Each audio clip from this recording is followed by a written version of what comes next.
Vinicius Junior, malgré une saison remarquable avec le Real Madrid, n'a pas reçu le Ballon d'Or cette année. À la surprise de nombreux fans, c'est Rodri, le milieu de terrain talentueux de Manchester City, qui a été honoré. Pourquoi cette décision a-t-elle été prise? Et surtout, quels critères ont guidé ce choix? Si vous êtes prêts à explorer ce sujet, restez avec nous jusqu'à la fin de cette vidéo pour mieux comprendre cette décision controversée.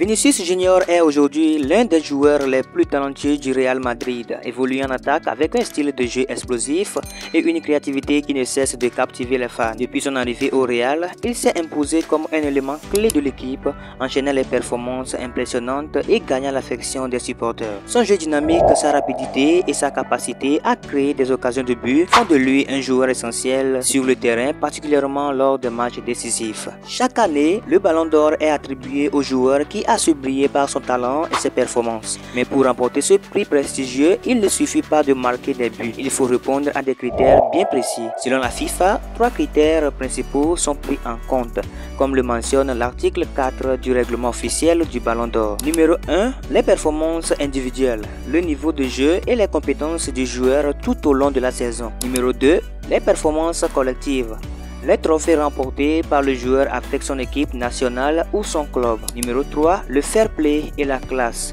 le comportement exemplaire sur le terrain et la capacité à représenter l'esprit du sport. Sur le premier critère, les performances individuelles, Vinicius Junior a indéniablement marqué les esprits. Avec sa créativité, son jeu percutant et des statistiques impressionnantes, il a su prouver son talent match après match. Cependant, sur le second critère, les performances collectives, c'est Rodri qui semble surpasser Vinicius grâce à son rôle majeur dans la victoire de Manchester City en Ligue des Champions, sans oublier ses performances remarquées lors de l'Euro, une compétition de grande notoriété. Quant au dernier critère, le fair play et la classe, Rodri semble également l'emporter. Sa réputation de joueur exemplaire sur en dehors du terrain lui confère un avantage que Vinicius n'a peut-être pas encore pleinement atteint. La décision de donner le Ballon d'Or à Rodri au lieu de Vinicius a suscité des réactions vives. Les supporters de Vinicius se sont sentis déçus, persuadés que leur joueur méritait amplement cette récompense. Avant même la cérémonie, nombreux étaient ceux qui scandaient déjà son nom, convaincus que Vinicius repartirait avec le trophée en main. Mais pour la FIFA, les 3 critères cumulatifs placent Rodri légèrement en tête,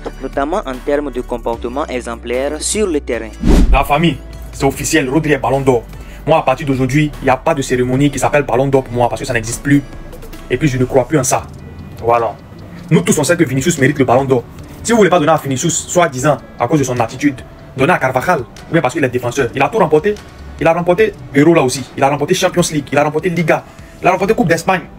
Maintenant, si on veut parler d'étoiles montantes, Jude Bellingham, demi-finale de l'Euro aussi. Il a remporté Champions League. Il a remporté Liga. Il était meilleur buteur du Real Madrid dans Liga. En tant que milieu de terrain, on lui donne pas aussi. On s'en va donner à Rodri. La famille, votre Ballon d'Or là, c'est pour vous maintenant. Hein. À partir d'aujourd'hui, 2024-2025, si vous voulez appeler même Aristide Bansé, vous allez lui donner le Ballon d'Or. Ou bien donner ça à qui vous voulez. Ça ne m'intéresse plus. Pour moi, le Ballon d'Or n'existe plus. Voilà, il y a longtemps je doute de cette cérémonie là. Mais aujourd'hui là seulement c'est validé. Real même, on les a nominés meilleur club de l'année. Est-ce que vous avez vu un joueur du Real là-bas?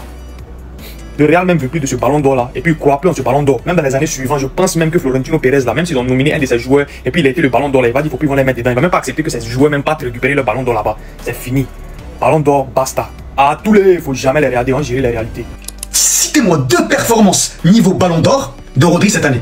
Pas Inter Milan à la finale ou Arsenal 2023. Dites-moi, Newcastle, mais on en est là. Contre Nottingham, on en est là. On en est là. Il n'y a pas. Donc là, vous êtes en train de me dire que le Ballon d'Or en titre, a.k.a. Rodri, n'a aucune performance de Ballon d'Or. Alors, famille footballistique, quel est votre avis? Cette décision de donner le Ballon d'Or à Rodri au lieu de Vinicius est-elle justifiée selon vous? Ou est simplement une politique footballistique? Ou plus grave, un biais injuste contre Vinicius? Dites-nous tout dans les commentaires et n'oubliez pas de liker, de commenter et de partager cette vidéo. On se retrouve à très bientôt pour une nouvelle vidéo. Ciao!